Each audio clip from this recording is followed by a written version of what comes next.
नमस्कार विद्यार्थी मित्रांनो. स्वागत आहे तुमचं पुन्हा एकदा एम-पी-सी लायब्ररी या आपल्या यूट्यूब चॅनलमध्ये. आज आहे 16 सप्टेंबर 2025. आज आपण पाहणार आहोत स्टॅच्यू ऑफ हिंदूभूषण, ई गव्हर्नन्समध्ये कोण अग्रेसर आहे आणि सूर्या नावाचं AI मॉडेल. तर या सविस्तर अशा बातम्या पाहण्यासाठी शेवटपर्यंत व्हिडिओ जरूर पहा. पुन्हा एकदा रिवाइंड करून देतो. आम्ही नुकताच आपल्या चॅनलवर एम-पी-सी लायब्ररी या चॅनलवर महत्त्वाच्या नियुक्त्या 2025 हा व्हिडिओ शेअर केलेला आहे. परीक्षेच्या अनुषंगाने हा अतिशय महत्त्वाचा असा व्हिडिओ असणार आहे. त्यामुळे हा व्हिडिओ तुम्ही सर्वांनी आवर्जून पहा. आता आपण आपल्या चालू घडामोडींना सुरुवात करूया. तत्पूर्वी कालच्या व्हिडिओमध्ये मी तुम्हाला एक प्रश्न विचारलेला होता. राष्ट्रीय अभियांत्रिकी दिवस हा कोणत्या दिवशी साजरा केला जातो? तर याचे योग्य उत्तर आहे पर्याय क्रमांक 3, 15 सप्टेंबर. विद्यार्थी मित्रांनो, कालच्या व्हिडिओमध्ये मी याबद्दलची सविस्तरपणे बातमी सांगितलेली आहे. तुम्हाला हवे असेल तर कालचा व्हिडिओ तुम्ही पुन्हा एकदा पाहू शकता. आता आपण आजचे दिन विशेषला सुरुवात करूया. 16 सप्टेंबर 1909 अरुणा असफ अली यांची आज जयंती. त्यांचं महत्त्वाचं कार्य थोडक्यात पाहूया. गोवालिया टँक सभेमध्ये त्यांनी 1942 साली ध्वजारोहण केलेले होते. तसेच 1942 मध्येच उषा मेहता यांच्यासोबत त्यांनी भूमिगत रेडिओ स्टेशन याची सुरुवात केलेली होती. 1958 मध्ये दिल्लीच्या त्या प्रथम महापौर होत्या आणि 1997 मध्ये त्यांना भारतरत्न या पुरस्काराने सन्मानित करण्यात आले होते. 16 सप्टेंबर 1987 ओझोनच्या थराच्या कमीत कमी संरक्षण करण्यासाठी मॉन्ट्रियल प्रोटोकॉलवर आजच्या दिवशी स्वाक्षरी केलेली होती. 16 सप्टेंबर 1942 निसर्गकवी व प्रयोगशील शेतकरी ना. धो. महानोर यांचा आज जन्म. तर विद्यार्थी मित्रांनो, आता आपण सविस्तरपणे आपल्या चालू घडामोडींना सुरुवात करूया. स्टॅच्यू ऑफ हिंदूभूषण. धर्मवीर छत्रपती संभाजी महाराज यांचे जगातील सर्वात उंच असे 100 फूट शिल्प आता नुकतेच अनावरण करण्यात आलेले आहे. याचे ठिकाण हे बोराडेवाडी म्हणजे मोशी, पिंपरी चिंचवड या ठिकाणी असणार आहे. ब्रॉन्झ धातूचा हा पुतळा आहे आणि याची संकल्पना भाजप आमदार महेश लांडगे यांची आहे. जगप्रसिद्ध शिल्पकार राम सुतार यांच्या मार्गदर्शनाखाली हे कार्य पूर्ण झालेले आहे आणि यासाठी अंदाजे 48 कोटी इतका खर्च आलेला आहे. IIT मुंबईचे तज्ज्ञ या बांधकामावर देखरेख ठेवून आहेत. याच ठिकाणी सरसेनापती हंबीरराव मोहिते यांचा 10 फूट उंच शिल्प आणि 16 सरदार आणि मावळे यांचे प्रत्येकी 10 फूट उंच शिल्प असणार आहे. लक्षात घ्या विद्यार्थी मित्रांनो, स्टॅच्यू ऑफ हिंदूभूषण म्हणजेच धर्मवीर छत्रपती संभाजी महाराज यांचे मोशी, पिंपरी चिंचवड या ठिकाणी आता अनावरण करण्यात आलेले आहे. आता महाराष्ट्रातील उंच असलेले टॉपचे 5 पुतळे आपण थोडक्यात पाहूया. सगळ्यात उंच मूर्ती आहे अहिंसा मूर्ती, जी मांगी-तुंगी, नाशिक या ठिकाणी आहे, जी 121 फूट उंच इतकी आहे. त्यानंतर हनुमान मूर्ती, जी नांदुरा, बुलढाणा या जिल्ह्यामध्ये आहे, जी 105 फूट इतकी उंच आहे. त्यानंतर चिन्मय गणाधीश, जी 85 फूट उंच मूर्ती कोल्हापूर या ठिकाणी आहे. छत्रपती संभाजी महाराजांचीच 56 फूट उंच मूर्ती रत्नागिरी या ठिकाणी आहे आणि ऋषभनाथ यांची 31 फूट उंच मूर्ती बोरिवली या ठिकाणी आहे. तर लक्षात असू द्या, महाराष्ट्रातील हे सर्व टॉप 5चे पुतळे आहेत.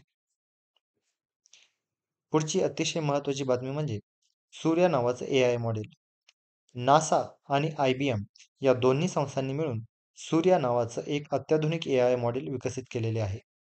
याचे काम काय असणार आहे, तर सौर वादळांची भविष्यवाणी करणे. हेलिओफिजिक्स म्हणजेच सूर्यभौतिकी या क्षेत्रातील हे पहिले आधारभूत AI मॉडेल असणार आहे. नासाच्या सोलार डायनॅमिक्स ऑब्झर्वेटरीकडून मिळालेल्या 14 वर्षांच्या सतत निरीक्षण डेटावर आधारित हे मॉडेल असणार आहे. हे मॉडेल दर 12 सेकंदाला सूर्याच्या उच्च रिझोल्यूशन प्रतिमा आणि चुंबकीय क्षेत्राची मापे घेणार आहे. सौर फ्लेअर्सची 2 तासांपूर्वीची दृश्य भविष्यवाणी हे मॉडेल करू शकणार आहे. लक्षात घ्या विद्यार्थी मित्रांनो, सूर्या AI मॉडेल हे नासा आणि IBM या 2 कंपन्यांनी मिळून बनवलेले आहे आणि हेलिओफिजिक्स म्हणजे सूर्यभौतिकी या क्षेत्रावर हे काम करणार आहे. पुढची पुन्हा एकदा पुरस्काराच्या दृष्टीने अतिशय महत्त्वाची बातमी म्हणजे ई गव्हर्नन्समध्ये पुणे महानगरपालिका ही आता प्रथम क्रमांकावर आलेली आहे. राज्य सरकारच्या 150 दिवसांच्या मिशनमध्ये पुणे महापालिकेने ई गव्हर्नन्स सुधारणा कार्यक्रमात राज्यात पहिला क्रमांक पटकावलेला आहे. मुख्यमंत्री देवेंद्र फडणवीस यांच्या हस्ते आयुक्त म्हणजे पुणे महानगरपालिकेचे आयुक्त नवल किशोर राम यांचा नुकताच सन्मान करण्यात आला. या यशामागील ठळक घटना कोणत्या आहेत? तर सगळ्यात महत्त्वाचे म्हणजे वेबसाईट आणि ॲप्स. 36 मायक्रोसाइट्ससह द्विभाषिक म्हणजेच मराठी आणि इंग्रजी या 2 भाषेसह संकेतस्थळ, पी-एम-सी केअर, रोड मित्र यासारखी उपयुक्त ॲप्स पुणे महापालिकेने नुकतीच सुरू केलेली होती. 97 पैकी 89 सेवा या ऑनलाईन देऊन 2.25 लाख नागरिकांनी या ऑनलाईन सेवेचा लाभ घेतलेला होता.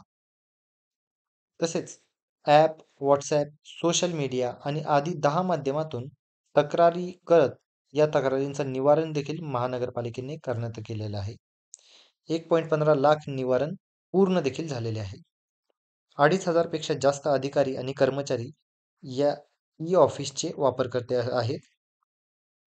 तर यामुळे कामकाज अधिक गतिमान देखील झालेले आहे.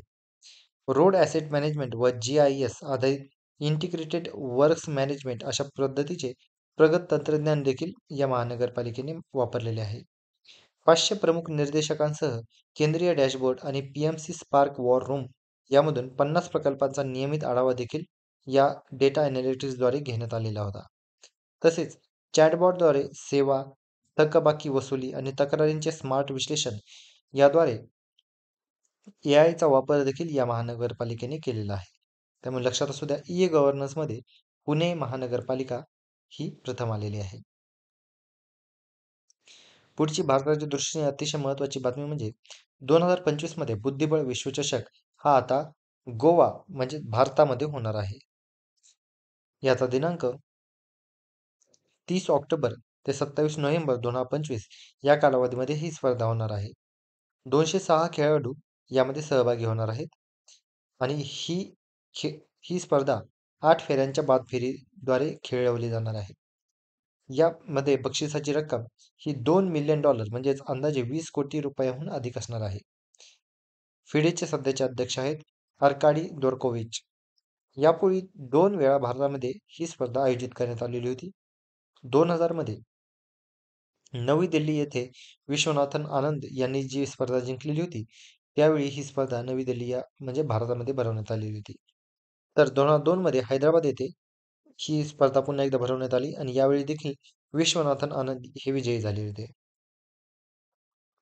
आता तिसऱ्या वेळी गोव्यामध्ये या स्पर्धेचे आयोजन करण्यात आलेले आहे. पुढची पुन्हा अजून एक महत्त्वाची बातमी म्हणजे महावत गाव. महावत म्हणजेच हत्ती हाताळणारी व्यक्ती. तर कोझी कामोती हत्ती कॅम्प येथे भारतातील दुसरे महावत गाव आता स्थापन झालेले आहे. तामिळनाडू वन विभागाने हे नुकतेच जाहीर केलेले आहे. अन्नामलाई टायगर रिझर्व म्हणजे ATR मध्ये हे गाव असणार आहे. थेप्पाकाडू हत्ती कॅम्प पहिले महावत गाव होते आणि यानंतर आता कोझी कामोती हे दुसरे महावत गाव असणार आहे. या गावांचा उद्देश काय आहे? तर हत्तींची देखभाल करणाऱ्या महावत आणि त्यांच्या सहाय्यकांना म्हणजेच कवाडी उत्तम राहणीमान आणि सुविधा प्रदान करणे हे आहे. तर विद्यार्थी मित्रांनो, या होत्या आजच्या चालू घडामोडी. तर आजच्या अतिशय महत्त्वाच्या अशा चालू घडामोडीवर आधारित आज आपण एक प्रश्न पाहणार आहोत. सूर्या हे AI मॉडेल कोणत्या संस्थांनी तयार केलेले आहे? यासाठीचे पर्याय आहेत. पर्याय क्रमांक 1 नासा आणि IBM, पर्याय क्रमांक 2 इस्रो आणि DRDO, पर्याय क्रमांक 3 नासा आणि इस्रो आणि पर्याय क्रमांक 4 गुगल आणि IBM. तर याचं योग्य उत्तर तुम्ही सर्वांनी कमेंटमध्ये द्यायचं आहे. जे कोणीही विद्यार्थी योग्य उत्तर कमेंटमध्ये देतील त्यांच्या कमेंटला नक्कीच लाईक देखील देण्यात येईल. तर विद्यार्थी मित्रांनो, या होत्या आजच्या चालू घडामोडी. अशाच अधिकाधिक इन्फॉर्मेटिव्ह कंटेंटसाठी आमचे MPC लायब्ररी या यूट्यूब चॅनलला सबस्क्राईब करायला अजिबात विसरू नका. धन्यवाद.